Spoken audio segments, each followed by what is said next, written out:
Welcome to yourcollection.com.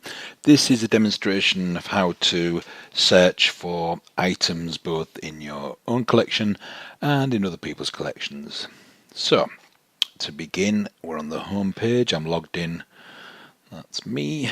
And you can do a quick search. We can type something into here.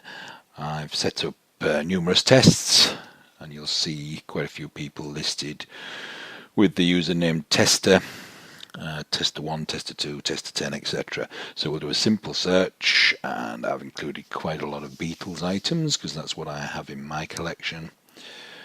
And there we have it. We've done a quick search, and this is all the items that come up, Beatles or Beatles related. We come down and we'll take a look at one of these items, one of the items that's not in the collection of the name that I'm logged in at the moment.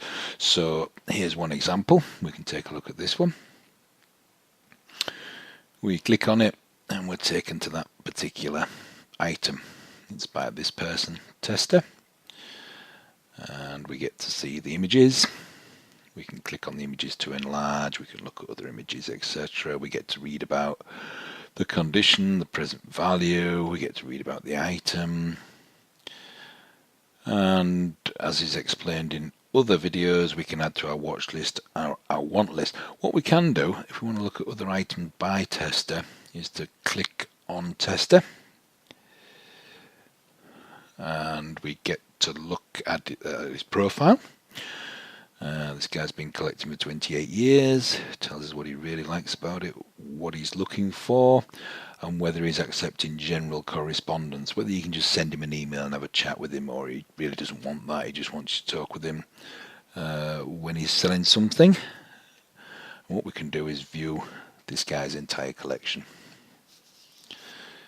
And here is Tester's collections, and from there we can click on this test collection. As I say, we're doing plenty of testing at the beginning, and there's a test collection of tester. We can sort by alphabetical order, we can sort by most items in the list and least items in the list. Because we're looking at somebody else's collection, what we can't do is view by greatest value.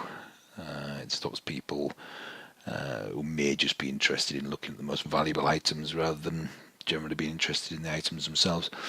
And it's private information, really. We don't want people to know the value of your collection in just a few easy steps. So we take away that option. You can do that when you look at your own items, just not when you're looking at other people's. So we can also go to advanced search. And in the advanced search, what we can do is we can include, again, we'll include the word Beatles. But this time we can look at a certain value if we want to. So we could say between £10 and £200. We could exclude certain words if we wanted to. We can say when the item was added, when the collector added this item. Specific collector username we can look at, an item number if we have it, or manufactured between certain years. So I could look at a Beatle item manufactured between I've already done one before, so 1967 to 1968, value between £10 and £200.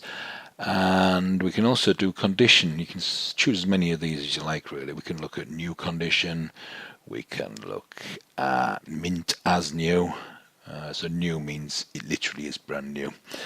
Excellent and very good. So we'll look at those. We could, if we wanted to, just choose to look at wanted items. If we had an item for sale, we could look purely at wanted items, or we could look at items for sale where people are open to offers, or items for sale at a fixed price. So let's do a search on that. It comes up with one item in that price range and in those years. And there it is, a 1969 Apple promo, and it's £100, 99 pence. The reason it's coming up 99 pence is because we can choose to increase the value whatever value we choose. It could be 3% a year, it could be 5% a year, basically whatever we feel it's going to increase by. We might just set it to 0 if we don't really know. Doesn't really matter, but that's why it's coming up with an odd number, £100.99. Every day it will increase the value, and quite often that'll be a few pence on something that's £100. What we can also do is we can search our own collections, purely our own collections, and look at specific items. So we're going to do that now. So we look at my collections, we click on collections, and we're taken to the collections of this person, which is me, Beetle Nut. We have books, we have vinyl records, and we have memorabilia. What we then do is click on the collection we're interested in, and then if we scroll down, we're given choices. We can look at every single one of our items, we can search for specific items, or we can show all lists. Because this is a search we're talking about, we'll search for specific items, and we get the same page coming up, except this time it's search for specific items in my collection. So we can do exactly the same thing, but this time around we're only looking at items in our collection, or my collection, which is very, very useful. And